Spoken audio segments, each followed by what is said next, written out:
9ஆம் தலைமுறை ஜோதிடர் கோபால் ஐயாவுக்கு என் வணக்கங்கள். வணக்கம் மணிகண்டன். வணக்கம் வணக்கங்க ஐயா. நல்லா இருக்கிறீங்களா? நல்லா இருக்கேன். நீங்க எப்படி இருக்கீங்க? நல்லா இருக்கிறேங்க. சிறப்புங்க ஐயா. ஐயா, குரு பயிற்சி பலன்கள் பார்த்துட்டு வந்துட்டு இருக்கோம். அந்த வரிசையில் இன்னைக்கு நம்ம பார்க்கக்கூடிய ராசி விருச்சக ராசி. கடந்த ஆண்டுல குரு மறையவே கூடாதுன்னு சொல்லக்கூடிய 8ஆம் இடத்துல இருந்து நிறைய கஷ்டத்துக்கு ஆளாயிட்டாங்க. இப்போ எல்லாரும் எதிர்பார்த்துட்டு இருந்த அந்த 9ஆம் இடம், பொதுவாக நம்ம பழமொழின்னு சொல்லுவாங்க, ஓடி போனவனுக்கு 9 குரு அப்படிம்பாங்க. ஸோ அப்பேற்பட்ட ஸ்தானத்துல வராரு. வந்து இவங்க எந்த வித பலன்கள்லாம் தரப்போறாரு. அதே மாதிரி இந்த 9ஆம் பாவத்துல ஒளிந்திருக்கும் மர்மம் என்ன, அதை பத்தி கொஞ்சம் சொல்லுங்க. விருச்சக ராசிக்கு குரு பெயர்ச்சி 2026 எப்படி இருக்கும்? அதாவது 8ஆம் இடத்துல இருந்த குருவால் எவ்வளவோ மனவேதனைக்கு ஆடான இவர்களுக்கு இந்த 9ஆம் இடத்து குருவால் என்ன பலன் நடக்கவிருக்கிறது, இதை பற்றித்தான் இந்த வீடியோவில் நம்ம தெளிவாக பார்க்க போகிறோம். அதற்கு முன்னாண்ட என்னை வாழ வைக்கும் ஸ்ரீ அம்பிகை ஜோதிடத்திற்கும் என்னுடைய நேயர்கள் அனைவர்களுக்கும் என்னுடைய மனமார்ந்த நன்றிகள். இப்போ வந்துங்க, குரு பகவானுடைய அனுகிரகம் இல்லைன்னா ஒரு அருளுமே இல்லை. குரு அருள் இல்லையே எந்த ஒரு அருளுமே இல்லை. ஒருத்தருக்கு வந்து அந்த குரு பகவானுடைய அனுகிரகம் இல்லாமல் வாழவே முடியாது. அப்படி வாழ்ந்தாலும் அந்த வாழ்க்கை ஒரு திருப்தி இல்லாத வாழ்க்கையாக இருக்கும். அது போக குருதான் முழு சுபகிரகம். நவகிரகங்கள் 9 கிரகங்களிலும் முழுமையான சுபகிரகம் குரு பகவான் தான். இந்த குருவுடைய பார்வைக்கு, குரு பார்த்தால் கோடி புண்ணியம். குரு பார்த்தால் அந்த இடத்துக்கு தோஷமே இல்லை. தோஷம் பெற்ற கிரகத்தை குரு பார்த்தாலும் அந்த கிரகம் தோஷத்தை செய்ய இயலாதவர் ஆகிறார். அந்த குருடைய திருஷ்டிக்கு வந்து அவ்வளவு பவர். குருங்கிறது எவ்வளவு பெரிய அற்புதம், எவ்வளவு பெரிய ஒரு நல்ல செயல்களை அந்த குரு பகவான் செய்யறார்.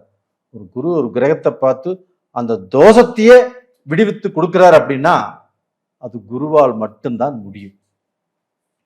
அப்ப அந்த குருனால ஒருத்தர் வந்து பார்த்தீங்கன்னா திருப்தி அடைஞ்சு நான் நல்லா இருக்கிறேன் அப்படின்னா அந்த குரு பகவானுடைய அனுகிரகத்தால் மட்டும்தான் ஒருத்தர் திருப்தி அடைய முடியும். அதே சமயத்துல அந்த குருவுடைய அருள் இருந்தால் மட்டும்தான் ஒருத்தருடைய வாழ்க்கை நல்லா இருக்கும். சிறப்பு. ஏன்னா இவங்களுக்கு பார்த்தீங்கன்னா 2ஆம் அதிபதியும் 5ஆம் அதிபதியும் குரு தான் இல்லைங்களா? அவர் வேறு உச்சம் வேற பெறாரு. பெற்றதுக்கு அப்புறம் இவங்களுக்கு எந்த மாதிரி பலன்கள் தராரு? அதாவது இந்த 2ஆம் இடத்துக்குரிய அதிபதியும் 5ஆம் இடத்துக்குரிய அதிபதியும் குரு பகவான் தான். அந்த குரு பகவான் இவங்களுடைய ராசிக்கு 9ஆம் இடத்தில் உச்ச பலம் அடைகிறார். இதுல வந்து ஃபர்ஸ்ட் கிடைக்கக்கூடிய ஒரு நல்ல பாயிண்ட் தெரிஞ்சுக்கோங்க. துக்கத்தில் இருக்கும் ஒருத்தரை, வருத்தத்தில் இருக்கும் ஒருத்தரை, துன்பத்தில் இருக்கும் ஒருத்தரை மகிழ்ச்சியாக மாற்றக்கூடிய ஒரு சக்தி இருக்குது அப்படின்னா குரு பகவானுக்கு மட்டும்தான். அந்த குரு பகவான் விருச்சக ராசிக்காரங்களுக்கு ஒரு நல்ல ஸ்தானத்துல 9ஆம் இடத்துல இப்போ உச்சபலமா இருக்கிறார். இந்த குரு பகவான் ஆகப்பட்டது ஜூன் மாதம் 2ஆம் தேதி 1:50 AM அந்த நள்ளிரவில் பெயர்ச்சியாகி கடகத்துக்கு உச்சமாக வர்றாங்க. அப்படி வரக்கூடிய குரு பகவானால் இந்த விருச்சக ராசிக்கு ஒரு பலன் எப்படி சொல்ற அப்படின்னா, திடீர் அதிர்ஷ்டம், திடீர் முன்னேற்றம், நான் எதிர்பார்க்காத ஒரு வாய்ப்பு கிடைச்சிருக்குது, எனக்கு எதிர்பார்க்காத ப்ரமோஷன் கிடைச்சிருக்குது. ஒவ்வொருத்தர் ப்ரமோஷன் எதிர்பார்த்துட்டே இருப்பாங்க, அவங்களுக்கெல்லாம் கிடைக்கல. இவர் எதிர்பார்க்கவே இல்லை, கிடைச்சிருச்சு. இவங்க ரொம்ப நாளா ஒரு வேலைக்கு ட்ரை பண்ணிட்டு இருப்பாங்க, அந்த வேலை இந்த பீரியட்ல கண்டிப்பா கிடைக்கும். நிறைய டைம் வந்து பாத்தீங்கன்னா இந்த ஐஏஎஸ் சம்பந்தப்பட்ட எக்ஸாம் எழுதியிருப்பாங்க. ஐஏஎஸ், ஐஎஃப்எஸ், ஐஆர்எஸ், இந்த மாதிரி ஒரு எக்ஸாம் எழுதி இந்த மாதிரி ரேங்க்ல ஏதோ நல்ல ரேங்க்குக்கு வரணும்னு எதிர்பார்த்துருப்பாங்க. ஒரு சிலர் நான் ஐஏஎஸ்ஸே ஆகணும் அப்படின்னு எதிர்பார்த்துருப்பாங்க. அந்த மாதிரியான அவர்களே நம்ப முடியாத அவங்க நெடுநாள் பிரச்சனைகளுக்கு தீர்வு கிடைக்கும். அவங்களுடைய மன சந்தோஷம் திருப்தியாக கிடைக்கும். இது ஏன் இவ்வளவு உறுதியா சொல்றேன் அப்படின்னா, இந்த 9ஆம் இடத்தில் இருக்கக்கூடிய குரு பகவான், இந்த 9ஆம் இடம் என்பது ஒருத்தருக்கு பாக்யஸ்தானம். அந்த பாக்யஸ்தானத்தில் குரு பகவான் உச்சம் பெறுகிறார். அப்போ ஓடி போனவனுக்கு 9ல குருன்னு சொல்லுவாங்க. அப்போ பாத்தீங்கன்னா, இந்த ஓடி போனவனுக்கு 9ல குரு அப்படின்னா அவங்க ஓடி போயாவது பிழைச்சுக்குவாங்க, ஊர் விட்டு ஊர் போய் பிழைச்சுக்குவாங்க அப்படிங்கிற ஐதீகம். அது மாதிரி பாத்தீங்கன்னா, இந்த 9ஆம் இடத்தில் இருக்கக்கூடிய குரு பகவானால் விருச்சக ராசிக்காரங்களுக்கு ஒரு நல்ல மாற்றம், ஒரு நல்ல இடமாற்றம், ஒரு நல்ல தொழில் மாற்றம், ஒரு நாட்டுக்கு இன்னொரு நாட்டுக்கு போகக்கூடிய வாய்ப்புகள் இது எல்லாமே உருவாகும். இப்போ நீங்க சொன்ன மாதிரி தடைகளை தகர்க்கக்கூடியதுன்னு சொல்லிட்டீங்க. ஆனா இந்த காலத்துல முயற்சிகள் எடுக்கலாமாங்களா ஐயா? அதாவது இது இப்போ 9ஆம் இடத்துல குரு பகவான் இருக்கிறாங்க. இவங்க யாரு? 5ஆம் இடத்துக்குரிய குரு பகவானும் 2ஆம் இடத்துக்குரிய குரு பகவானும் விருச்சக ராசிக்காரங்களுக்கு 9ஆம் இடத்துல இருக்கிறாங்க. அப்ப அந்த 9ஆம் இடத்துல இருந்து அந்த குரு பகவான் அந்த திருஷ்டியில விருச்சக ராசியவே பார்க்கறாங்க. அப்ப அந்த விருச்சக ராசியை பார்க்கும்போது அவங்களுக்கு பாத்தீங்கன்னா அந்த இயலாமை, அதாவது என்னால முடியாது அப்படின்னு சொல்லக்கூடிய அந்த விஷயங்கள் ஃபர்ஸ்ட் விலகும். அவங்களை சுத்தி இருக்கக்கூடிய நெகட்டிவ் வைப்ரேஷன் இந்த குருடைய பார்வை பட்ட உடனே அது விலகும். அப்போ பாசிட்டிவ் வைப்ரேஷனா வரும். அப்போ நாம் இந்த தொழிலை செய்யலாம், இந்த வேலைக்கு நம்ம போகலாம். நிறைய பேர் வேலைக்கே போகாமல் இந்த 8ஆம் இடத்துல குரு வந்ததுனால அப்படியே முடங்கி கிடக்குறாங்க. யாருமே சொன்னீங்கன்னா ஒரு கஷ்டத்துல இருக்கிறாங்க, எதுவுமே நம்மளால பண்ண முடியல அப்படி சூழ்நிலைக்கு வராங்க அப்படின்னு சொன்னா, அந்த 5ஆம் இடத்துல சனி பகவான் இருக்கிறாரு. ஸோ இந்த சனி பகவானோட தாக்கம் கம்மியா இருக்குன்னா பாசிபிலிட்டி இருக்குங்களா? அந்த 5ஆம் இடத்தில் இருக்கக்கூடிய சனி பகவானை இந்த 9ஆம் இடத்தில் இருக்கக்கூடிய குரு பகவான் 9ஆம் பார்வையாக விருச்சக ராசிக்கு 5ஆம் இடத்தை பார்க்கறாங்க, உச்ச குருவாக. அப்ப அந்த சனி பகவானை குரு பார்த்ததுனாலையும் அந்த 5ஆம் இடத்துல சனி இருந்து விருச்சக ராசிக்காரங்களுக்கு பல வழியிலுமே தொந்தரவு.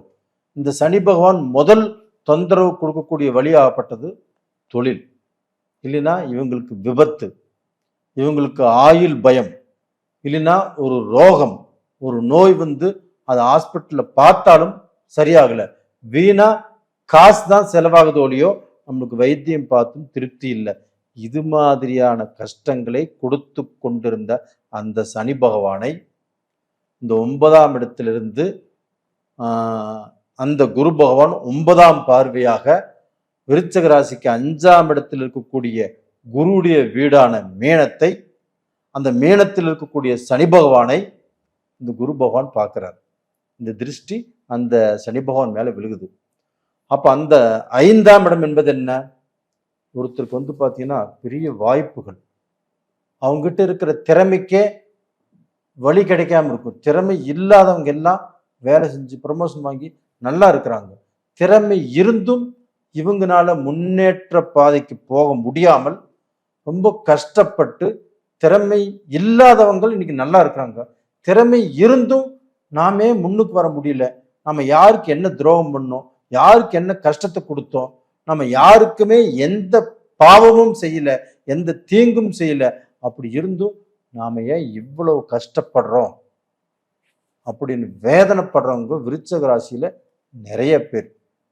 அவர்களுக்கு இந்த குரு பகவானுடைய பார்வை கண்டிப்பாக ஒரு மிகப்பெரிய மாற்றத்தை கொடுக்கும்.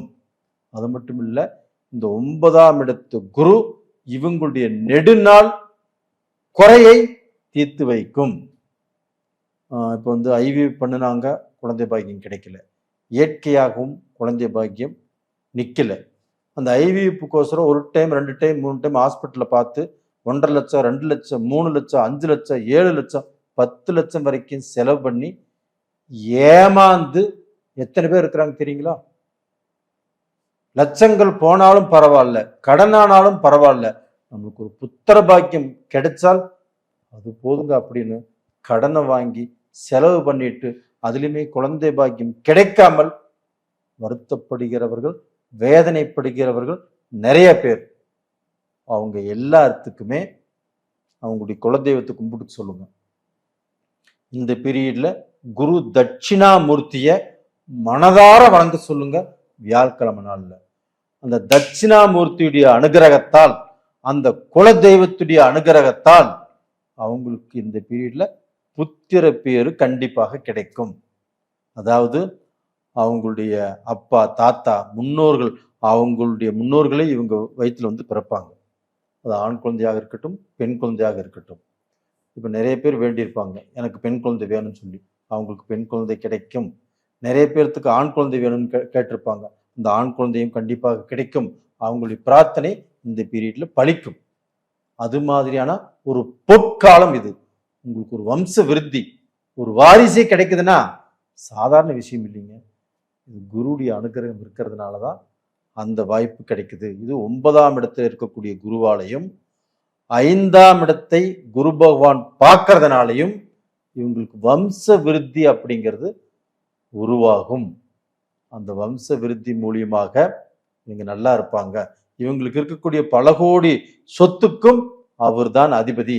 எங்கிட்ட பல கோடி ரூபாய் சொத்து இருக்குதுங்க, இன்னைக்கு நான் பல லட்சங்கள் சம்பாதிச்சுட்டு இருக்கிறேன் மாசம் மாசம், அந்த சொத்துக்கே வாரிசு இல்லைங்க அப்படின்னு எவ்வளவு வேதனையா சொத்தெல்லாம் வச்சுட்டு என்ன பண்றதுனே தெரியாம அந்த சொத்தை எங்கேயாவது வேற யாருக்காவது எழுதி வச்சிடலாமா, ஒரு ட்ரஸ்ட் கொடுத்துடலாமா அப்படின்னு எவ்வளவோ கற்பனை பண்ணிய உங்களுக்கு இந்த பீரியட்ல புத்திர பாக்கியம் கேரண்டியா கிடைக்கும். அதே சமயத்துல சொத்து இல்லாம குழந்தை பாக்கியத்துக்கோசரம் எத்தனையோ பேர் வந்து தடைபட்டு இருக்குது, அவங்களுக்கும் இந்த பீரியட்ல அந்த குழந்தை பாக்கியம் கண்டிப்பாக கிடைக்கும். இப்ப பாத்தீங்கன்னா 5ஆம் பார்வையா விருச்சகத்தையே பாக்குறதுனால ஒரு மன தெளிவு கிடைக்குமா? இந்த மன குழப்பத்துல இருந்தாங்க, இது பண்ணலாமா இல்லை அதை பண்ணலாமா, தப்பான முடிவு எடுத்து கடந்த காலத்துல நிறைய பிரச்சனை சிக்கிக்கிட்டோம், இப்ப அத்தியாவசியமா அது தேவையா தேவையில்லையா அப்படின்னு நினைச்சிட்டு இருக்கிறவங்களுக்கு இந்த காலத்துல ஒரு தெளிவு பிறக்குமா? கடந்த காலத்துல 8ஆம் இடத்துலயும் குரு, 5ஆம் இடத்துலயுமே சனி, இந்த சனியும் குருவும் சரியில்லாமல் இவங்க வந்து அப்படி சிக்கிட்டாங்க. சனியும் குருவால் நெருக்கப்பட்டார்கள். அப்போ வந்து பாத்தீங்கன்னா இவங்க யாரை நம்பினாலும் ஏமாற்றம், எந்த முடிவு எடுத்தாலும் தோல்வி, ஒரு தொழிலையே செஞ்சாலும் அந்த தொழிலுக்கு தேவைப்பட்ட உபகரணங்கள் வாங்கினாலும் அதுலயுமே ஏமாற்றம், அந்த தொழிலுக்கு தேவைப்பட்ட மெஷினரிஸ் வாங்கியுமே தொழில் ரன் ஆகல, எல்லாமே நஷ்டம், கடன், இது போக குடும்பத்திலையும் பிரச்சனைகள். அப்ப நான் என்னடா செய்யறது அப்படின்னு தத்தளிச்சுட்டு இருக்கிறாங்க விருச்சிக ராசிக்காரங்க. அவர்களுக்கு இந்த 5ஆம் பார்வையாக விருச்சகத்தையே அந்த குரு பகவான் பார்க்கும்போது கண்டிப்பாக அவங்க துளிர் விட்டு எந்திரிச்சு அவங்களை அறியாமையே வேலைக்கு போவாங்க, அவங்களை அறியாமையே பிசினஸ் செய்வாங்க, அவங்களை அறியாமலே இது செஞ்சு பார்க்கலாம் அப்படின்னு செய்வாங்க, எனக்கு இந்த வேலை வேணும்னு சொல்லி இன்டர்வியூக்கு போவாங்க. அதே சமயத்துல அவங்க என்ன இப்ப நினைச்சு பாடுபட்டாலும் அது நடக்கும். அதற்கு உண்டான ஒரு உத்வேகமும் தைரியமும் தன்னம்பிக்கையும் இப்ப கிடைக்கும். இது யாரும் சொல்ல வேண்டியதே இல்லை, அவங்களுக்கு தானா வந்துடும். இது வந்து இறைவனின் நேரடி பார்வைன்னு சொல்லலாம் இல்லைங்களா ஐயா? உண்மையானதான். இது வந்து பாத்தீங்கன்னா குருவுடைய கடாட்சரம் ஒண்ணு இருந்தாலே போதும், அவர்கள் வாழ்க்கையில எல்லா விதமான இன்பத்தையும் அனுபவித்து வாழலாம், குழப்பம் தீரும் கண்டிப்பாக. அதாவது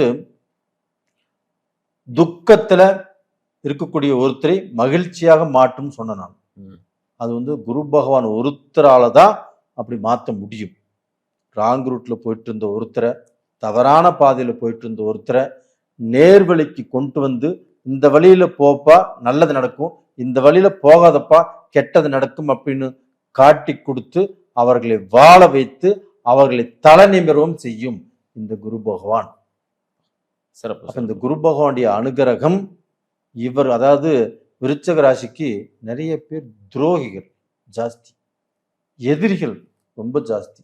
எப்போ இந்த விருச்சக ராசிக்காரன் அழிவானோ, எப்போ இவன் நஷ்டப்படுவானோ, எப்போ இவன் கேவலப்படுவானோ, எப்போ இவனுக்கு இந்த காரியம் ஆகாம போகுமோ, இப்படி இருந்தா நிறைய பேர் அவரை எதிர்பார்த்துட்டு இருக்கிறாங்க.